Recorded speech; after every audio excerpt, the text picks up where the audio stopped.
Motion paths are pans and zooms over a video or more often over a still image on your timeline. And this motion usually zooms in or out of an event on the timeline as it moves horizontally or vertically across it. And you can do this to an individual event on your timeline or an individual still photo on your timeline, or you can do this for an entire video track at once. If you're doing this to an entire video track at once, it's usually to crop off something that appears in every video on the track. You generally don't do this a lot on the video track, but if you do it for an entire video track at once, the tool is called the Track Motion tool. There it is. And when I click it and open it up, you see it's going to be exactly the same workspace as our event motion path tool or our event pan and crop tool. Just name something a little different when you're working on an entire track at once. Our tool is launched by clicking on the Pan Crop Tool button here on any event on our timeline. We have a series of photographs here on our timeline of someone picking fruit or of a garden.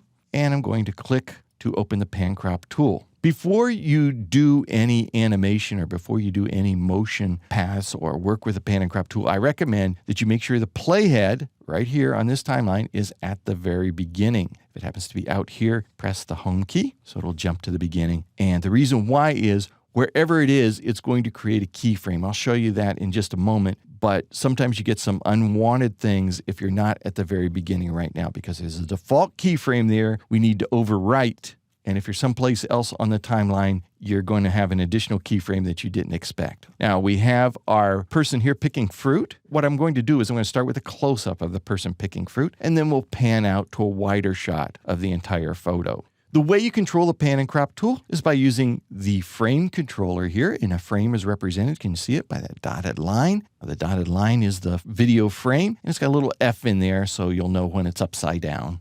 And we can position it right over our picture here. And if I zoom back a little bit, which you can do by using the roller on your mouse, you can see that it also has controls for setting the rotation around here in case you want to turn your picture also. But we're just going to do a simple pan and zoom. And so what we'll do is we will drag on the corner handle of our frame and zoom in. Now, some people find this a little counterintuitive. In other words, in order to make our picture bigger, in order to zoom in on our picture in the preview window, we're actually making our frame smaller. But it's a fairly simple paradigm there. You'll get used to it in just a moment. There's a nice starting point for our motion path.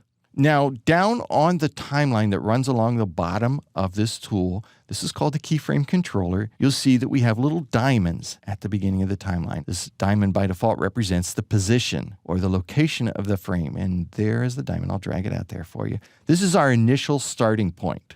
It's been modified so that it now represents the current view that we see in our preview window.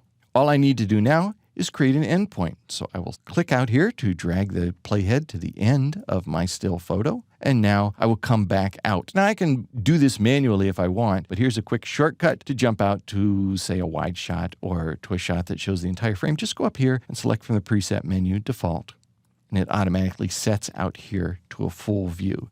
And so what we have now is we have automatically created a second keyframe.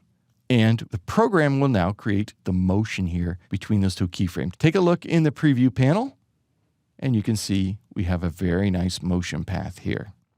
Now this keyframe controller, like I said, if the playhead is in the middle here and you change a position, you see it creates an additional keyframe. If you want that, you can add as many keyframes as you want. If you don't, be careful because you may get some unexpected motion in here. Now see we have our pan and crop motion going up and then out. You can delete any of these simply by right-clicking on them and selecting the delete option. That's a basic pan and zoom Ken Burns motion path. That's how simple it is. Animated pan and crop motion paths are most commonly used over photos in a slideshow, and they can make still images just seem to come to life. A good pan and crop motion path can direct your audience's attention to certain details in your picture, or it can be used to simply give vitality or energy to an otherwise stationary image.